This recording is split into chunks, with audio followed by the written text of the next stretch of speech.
بہت ہی direct contribution ہے ہماری اکانومی کو اسٹیبلائز کرنے میں، تو اس لیے ہمیں اس کام کو بہت اپریشیٹ کرنا چاہیے، اور ان کے علاوہ جو دوسرے ادارے بھی اس سلسلے میں کام کر رہے ہیں، ہم ان کی خدمات کو بے حد سراہتے ہیں، کیونکہ اسی کے نتیجے میں ہمارے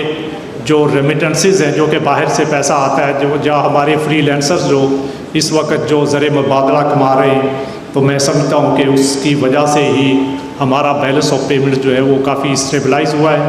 اور اس کے نتیجے میں ہماری اکانومی میں اسٹیبلٹی آئی ہے۔ تو میں سب سے پہلے تو سیلانی ویلفیئر کے کام کو بہت اپریشیٹ کرتا ہوں۔ خواتین و حضرات، آج کے موضوع کے ریفرنس سے میں دو باتوں کے اوپر خاص کر اپنی تقریر کا فوکس رکھوں گا، جس میں سب سے پہلے کہ کنونشنل بینکنگ کی اسلامک بینکنگ میں ٹرانسفارمیشن کا جو بہت ہی اہم کام شروع ہوا ہے، اس کے سلسلے میں جو ابھی تک پروگرس ہوئی ہے، میں اس کے اوپر بات کروں گا۔ اور دوسرا، چونکہ اس کانفرنس کا موضوع جو ہے وہ ڈیجیٹائزیشن ہے، تو میں ڈیجیٹائزیشن کے حوالے سے اسٹیٹ بینک نے اور بینکنگ انڈسٹری نے جو کام کیا ہے اس کے اوپر آپ کو اپڈیٹ دوں گا۔ لیکن ان دونوں باتوں پہ بات کرنے سے پہلے، ان دونوں موضوعات پہ بات کرنے سے پہلے میں تھوڑا سا آپ کو اکانومی کے اوپر جو اپڈیٹ دیتا ہوں کہ ابھی اس سٹیج کے اوپر جو ہے وہ ہم نے جو ابھی تک جو اس کو سٹیبلائز کرنے کے لیے جو ایکشن کیے ہیں، اور اس وقت جو ہماری معیشت کی صورتحال ہے، تو اس میں مختصراً میں کچھ آپ کی خدمت میں عرض کرتا ہوں، اور باقی کے اور بہت سارے ایریاز میں بھی یہ کمیٹیاں کام کر رہی ہیں۔ اب میں اپنی بات کے دوسرے حصے کی طرف آتا ہوں، جس میں ڈیجیٹائزیشن آف دی اکانومی اور اس کے نتیجے میں جو ہم نے ابھی تک پروگرس کی ہے۔ اس میں سب سے پہلے تو آپ کو پتہ ہے کہ as a strategic plan state bank کا ہم نے ڈیجیٹائزیشن کے اوپر بہت زیادہ فوکس کیا ہوا ہے، اور اس سلسلے میں ہمارے بہت سے بڑے بڑے پروجیکٹ جو ہے وہ چل رہے ہیں، جس میں راست جو ہے، جو کہ ہمارا مائکرو پیمنٹ گیٹ وے ہے، اور اس کے نتیجے میں ایک جگہ سے دوسری جگہ فنڈز ٹرانسفر جو ہے وہ بہت ہی آسان ہو گئی ہے اب۔ اس کا میں آپ کو یہ بتاتا ہوں کہ اس وقت جو ابھی جو اسٹینڈرڈ ہے کہ ایک جگہ سے ملک کے دوسرے کسی بھی کونے میں فنڈز جو ہے اس وقت صرف 6 سیکنڈز کے اندر ٹرانسفر ہو جاتے ہیں۔ اب اس کا اسٹینڈرڈ ہم نے ٹائم لائن جو اچیو کیا ہے وہ 6 سیکنڈز ہے، کہ آپ ابھی ایک جگہ سے کلک آف بٹن پہ کسی بھی ملک کے دوسرے حصے میں آپ 6 سیکنڈ کے اندر اپنے ٹرانسفر فنڈز کر سکتے ہیں۔ اس کا گو کہ جب ہم نے شروع کیا تھا تو اس کا اسٹینڈرڈ ٹائم لائن جو ہے وہ 17 سیکنڈ تھا، لیکن ہم نے ابھی تک جو اچیو کیا ہے جو اس میں جو اسٹینڈرڈ وہ 6 سیکنڈز ہے۔ تو اس سے آپ دیکھیں کہ تقریباً انسٹنٹ ٹرانسفر آف فنڈز ہے from one place of the country to other place of the country, اور اسی کی وجہ سے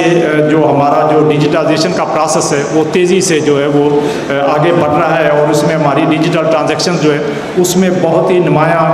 اضافہ ہوا ہے۔ تو میں آپ سے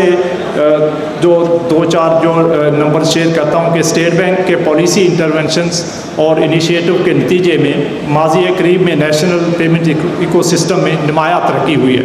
2024 کے سالانہ ریٹیل ٹرانزیکشنز کی تعداد جو ہے 5.5 ارب سے بڑھ کر جو ہم نے ٹوٹل ٹرانزیکشنز کی ہیں ڈیجیٹل پلیٹ فارم سے 5.5 ارب سے بڑھ کر 7.5 ارب 5.5 ارب سے بڑھ کر 7.5 ارب ہو چکی ہیں، اور حجم کے لحاظ سے یہ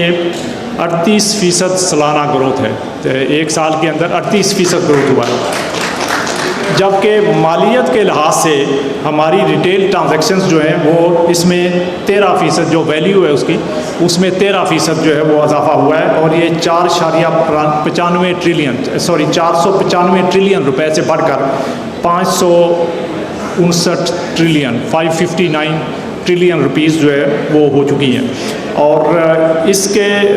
نتیجے میں ہمارا جو آپ دیکھیں کہ گزشتہ 5 سال کے اندر جو ہمارا جو ریٹیل ڈیجیٹل ٹرانزیکشنز کا شیئر ہے، جو کہ 5 سال پہلے 52% تھا ٹوٹل ٹرانزیکشنز کا، اس وقت جو ہے وہ 87% of the total retail transactions